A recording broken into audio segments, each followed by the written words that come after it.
Police की कार्रवाई है उससे गांव समाज संतुष्ट नहीं है और इस लड़ाई को आगे लेके जाने के लिए गांव ने फैसला करा है कि आज से भाईचारा बचाओ न्याय धरने की शुरुआत हम करेंगे। तीसरी हमारी जो मांग है, जो दोनों पीड़ित हैं, अब उनको सुरक्षा की तो हम नहीं कहते, लेकिन दोनों के हथियार के लाइसेंस जारी करे जाएं। उसके अलावा कुछ हमारी और भी मांगे हैं जिनके बारे में भी कमेटी बन रही है चर्चा करके। और भी राम राम जी। आज बुडाना गांव में जो सर्वखाप है, सर्व समाज है, 36 बिरादरी का भाईचारा इकट्ठा हुआ है और दोनों जो तत्कालिक जो पीड़ित हमारे परिवार हैं उनके आह्वान पे हमारा गांव इकट्ठा हुआ है और सर्वसम्मति से फैसला हुआ है कि अब तक जो सरकार की, प्रशासन की, पुलिस की कार्रवाई है उससे गांव समाज संतुष्ट नहीं है और इस लड़ाई को आगे लेके जाने के लिए गांव ने फैसला करा है कि आज से भाईचारा बचाओ न्याय धरने की शुरुआत हम करेंगे गांव बुडाना के बस स्टैंड पे। और ये भाईचारा बचाने के लिए खाली बुडाना नहीं, पूरे हरियाणा में हम एक संदेश देना चाहते हैं कि जिस तरीके से, जिस वैसी तरीके से, जिस पागलपन के तरीके से एक 19 साल के, 12-13 साल के लड़के ने 2 हत्याएं गाँव में करी हैं, आगे वो हरियाणा में कहीं दोहराई ना जाए और यहीं पे इस घटना पे फुल स्टॉप लग जाए। इसके लिए जरूरी है अब जो भी इस पूरे मामले के दोषी हैं उनको सरकार जेल में डाले, उन पे सख्त कार्रवाई करे। अब तक सरकार ने, प्रशासन ने जो कार्रवाई करी है खाली लिपापोती कार्रवाई करी है और उससे गांव समाज और हमारा जो भाईचारा संतुष्ट नहीं है। और इसके लिए हमने आज सर्वसम्मति से एक बड़ी भाईचारा कमेटी बना के 50 आदमियों की आंदोलन की शुरुआत करी है। और ये जब तक सरकार जो तमाम दोषी हैं, करने वाले भी और करवाने वाले भी, उनको जेल में नहीं डालती और फास्ट ट्रैक कोर्ट में सुनवाई नहीं करती, और भी हमारी 2-4 मांगे हैं उनको संज्ञान में नहीं लेती, इतने हम इस लड़ाई को अंतिम समय तक, अंतिम छोर तक लड़ेंगे।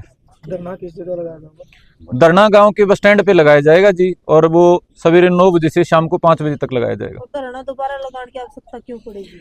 सरकार की, प्रशासन की कार्रवाई के कारण पड़ी जी। गांव समाज ने तो ऐसा मान लिया था कि वह प्रशासन इंसाफ करेगा। इतनी बड़ी घटना हुई है पूरे हरियाणा में जिसका दर्द है, उसके लिए प्रशासन तमाम दोषी आदमियों को जेल में डालेगा और जो पीड़ित परिवार हैं उनके आंसू पोंछने का काम करेगा। लेकिन जो अब तक की कार्रवाई हो तो तमाशाली कार्रवाई हुई। 6 दिन तक हमारे गांव का जोड़ खाली करवाया गया, हथियार तब भी नहीं पाया, हथियार अगले के घर में पाया। इसका मतलब तो प्रशासन गांव समाज को मजाक समझता है। तो ये मजाक समाज ने स्वीकार नहीं है और जो पुलिस की कार्रवाई है वो नहीं हुई, इसलिए धरना लगाना दोबारा पड़ रहा है। तो कल एसपी के साथ में मीटिंग बताई गई थी, मीटिंग हुई तो हाँ जी, एसपी हांसी के साथ मीटिंग बताई गई थी, मुख्यमंत्री कार्यालय से संदेश आया था, लेकिन एसपी हांसी हमारे को मौके पे नहीं मिले। उनकी तरफ से संदेश था कि वह 5-4 बार बुडाना गांव की कमेटी मिल चुकी है और कोई जरूरत हो तो सोमवार ना आजियो। वो इस घटना को बड़ा लाइटली ले रहे हैं, गांव समाज के दर्द को, और जो भविष्य में इस घटना के दुष्प्रभाव हैं हमें नहीं लगता वो इसको गंभीरता से ले रहे हैं। जब भी कोई धरना लगे संदीप भाई, वहाँ मुख्य मांग रखी जाओ है, बाकायदा पोस्टर पर भी लिखी जाओ कि हमारी ये मांगे हैं, ये पूरी होंगी, उसके बाद धरना उठेगा।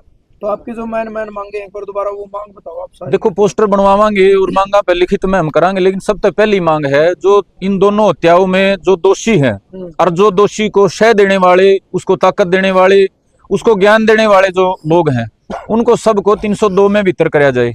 ये 2 आदमियों को भीतर डाल के, जिनका मतलब हम मानते नहीं कि 2 के बस की बात है, उनको शय दी गई होगी, उनको पीछे से सलाह दी गई होगी, जैसी बयानबाजी उन्होंने। एक बात बताओ आप, 5-6 तारीख से लेकर 16 तारीख तक और 16 से 21 तारीख तक 2 आदमी पूरे जिले की पुलिस को गुमराह करते रहे। 15 दिन तक जो गुमराह करते रहे, उनके मास्टरमाइंड कितने बड़े होंगे, और 2 आदमियों के पकड़े जाने से बात रुकेगी नहीं। तो पहली तो हमारी मांग ये है।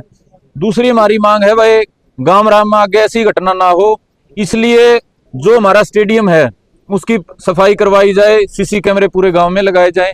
तीसरी हमारी जो मांग है, जो दोनों पीड़ित हैं, अब उनको सुरक्षा की तो हम नहीं कहते, लेकिन दोनों के हथियार के लाइसेंस जारी करे जाएं। उसके अलावा कुछ हमारी और भी मांगे हैं जिनके बारे में भी कमेटी बन रही है चर्चा करके, और भी जितनी जो प्रशासन के सम्मुख रखने वाली बातें होंगी उनको हम रखेंगे। और पुरजोर तरीके से हमारी ये बात आपके माध्यम से हम सरकार को और प्रशासन को बताना चाहते हैं, इस घटना को जातिगत रंग देने की कोशिश जो करी जा रही है वो सफल नहीं होगी। हमारे गांव का 36 बिरादरी का भाईचारा ये धरना रखेगा, ये आंदोलन करेगा, और जो हमारे दानक समाज के भाई हैं उनको हम अगवानी में रखेंगे।